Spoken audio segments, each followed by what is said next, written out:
Hi, I'm Sarah. And I'm Helen. And you're listening to the Squiggly Careers podcast. This episode is part of our Skills Sprint series. We've recorded 20 episodes, each less than 7 minutes long, that we hope are going to help you to build some career development momentum. In every episode, we talk about a squiggly skill, what it is and why it matters, share an idea for action each, and give you a go-to guru and a podcast episode so you can learn more. And we want you to turn your skills sprint into a learning streak. And so for everyone who completes a 20-day learning streak, we'll be offering you a free 5 skills to succeed in a Squiggly Career virtual workshop in September. If you post about your progress on social and tag us at AmazingIf, and we'll be in touch to tell you more. So in this sprint, we're going to be focusing on the skill of grit. And this is really important because we're all dealing with lots of different things, and that can become really, really distracting for us and our impact. Because if we spend all of our days doing the small, urgent, seemingly very important things, we don't really stick with the long-term, meaningful, harder things that are probably going to make a bigger difference to our development. And the thing that really means that you get to do that stuff is grit. And Angela Duckworth describes this as having passion and perseverance for long-term meaningful goals. So we're not saying don't do the stuff that you've got to get done today, but we're not saying let that get in the way of those bigger, more important things that you want to go after. That's why grit is such an important skill in Squiggly Careers. And as we talk about this, it's perhaps useful for you to think about something that you want to achieve, maybe in the next 6 months or so, maybe even a bit longer term than that is important and hard at the same time, because those are the goals where typically we need to grow our grit, and it's our grit that will make the difference between whether we achieve those goals or not. And it could be personal or it could be something at work. I think the things we're going to talk about actually apply in all parts of your life, but perhaps have that in mind as we go through our ideas for action. So my idea for action is quite a short one, which is good because Sarah's got one that's going to be a bit deeper for you to think about. Mine is about having an accountability partner. I think one of the things that's really, really helped me when I've had some bigger goals that I've wanted to go after has been somebody who has helped me stay accountable to that. And that is more of someone who sort of checks in rather than checks up. So I've communicated to that person what it is that I'm working towards. I've communicated why that thing matters to me, and there's probably an idea of when. And so they're sort of bought into what I'm doing and why I'm doing it, and they know when I might need to take some action by. And having that relationship with somebody is really good. I think it is even better if you are playing that role for them as well. So it's sort of like a codependent accountability relationship. I think that's what's really helpful. So maybe think about who else is working towards something that feels hard and important that you could help by being an accountability partner.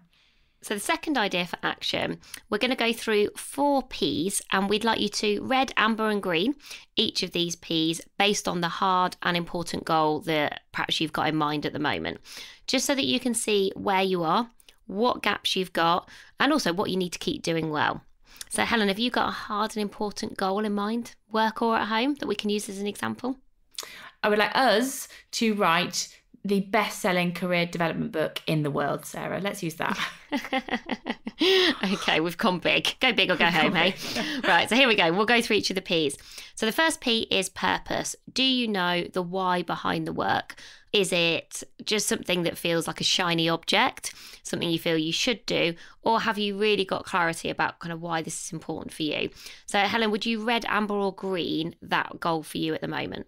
I would green that goal because our mission is to make Squiggly Careers better for everybody. And I think the more tools we can get into people's hands, the more people we can help. So I'm giving it a green. Okay, the next P is positivity. So often we feel quite positive. I always think in the honeymoon period of a project or something you want to do personally, you're going to start running. The first run, you're like, I've done it. But sometimes that optimism can turn to pessimism along the way because you're not making the steps you want to make, you're not making the progress. So if you were red, amber, green, and your optimism about that, Helen, where would you be at the moment? I'd probably be amber because writing books is really hard, just to put it out tell there. me about it. And we've done 2 and they're not easy. But I could even just thinking, well, what would it take to get to a green? If I think about what I'm really positive about, I love working on big things with you. So that would make me really happy. And also I really like a party. And I'm wondering if it's a global bestseller, does that mean I get to more parties in more countries? I mean, that gets me to green. I've gone green. I hadn't imagined you were somehow going to manage to talk about parties, but you have. The next P is people. So this is, have you got the right people around you to achieve that goal? The radiators, not the drains, but also the right range of people with the right experiences and expertise that are going to support you to get there. I'm giving it a Ramba. A Ramba. Okay. Because I've got you, and so that's pretty good. I've got you, my co-author of this book. So yeah, you get like an amber green. But if it's global, I think there's more people that we might need. People that know how to kind of make books successful in different markets. We haven't got that yet. So that's why I'm giving it, you're basically the green, but I've brought us down to a Ramba. That's all right. That makes sense. And then the last P is progress. So hard and important objectives take time.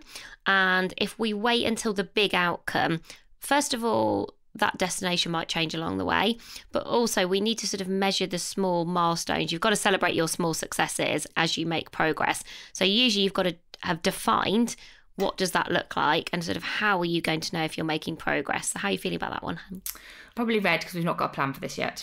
I think we've mapped all this out. However, I do know that you are really good at plans and that you have this really good whiteboard where you colour code our, like, what we're working towards in our status. So I do know that there is that there. So it's the red for now, but I can see the green light at the end. It might come. Yeah, it come. So those 4 P's are a really practical way to approach it. And if you want some more practical insight, our go-to guru is pretty good. It's Angela Duckworth, a very, very good TED Talk on this topic and a really good book as well. So well worth a watch and a read. And if you would like to listen as well, episode 36 of the Squiggly Careers podcast is all about how to grow your grit.